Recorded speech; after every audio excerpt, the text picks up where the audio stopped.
क्या बात है? वो अम्मी, आप अस्मा के लिए जो जेवर लाई थी ना, वो दिखा के आप अंदर ले गई थी, लेकिन ये झुमके वही रह गए थे। ये अच्छा, ये लो, ये वहां दराज में रख देना मेरी अलमारी में। वैसे अम्मी, काफी जेवर जमा कर लिया आपने।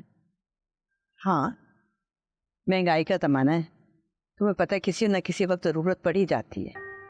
लेकिन फिर भी अम्मी, आपने अस्मा की अपनी सारी ज्वेलरी सामने ही रख दी उठाकर। हाँ, जो अस्मा के लिए ला के रखा है वो जब अस्मा घर आएगी मैं उसे दे दूंगी, और बाकी जो है वो जब पहनना होता है सामने से निकाला और पहन लिया।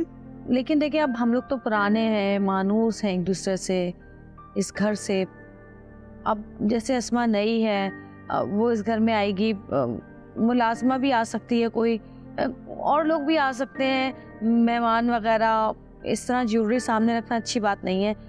आप एक तिजोरी क्यों नहीं बनवा लेती अपनी अलमारी में? अरे ऐसा ना करूं कि सिद्दीकी साहब को कहूं कि हमारे लिए कोई 2-4 गार्ड मंगवा लें वो, हैं?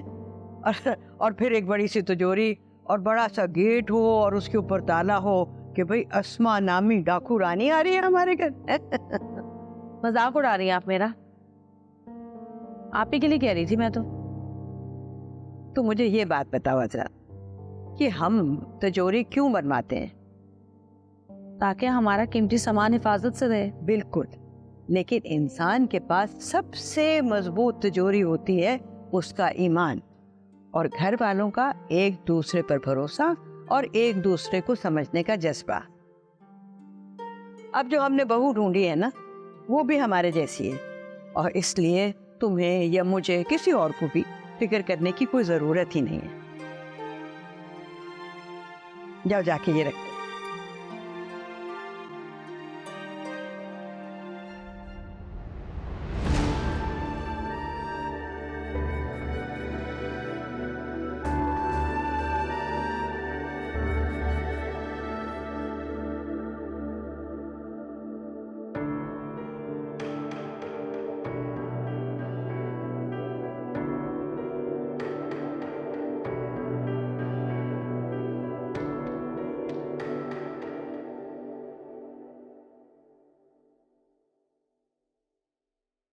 Oh baby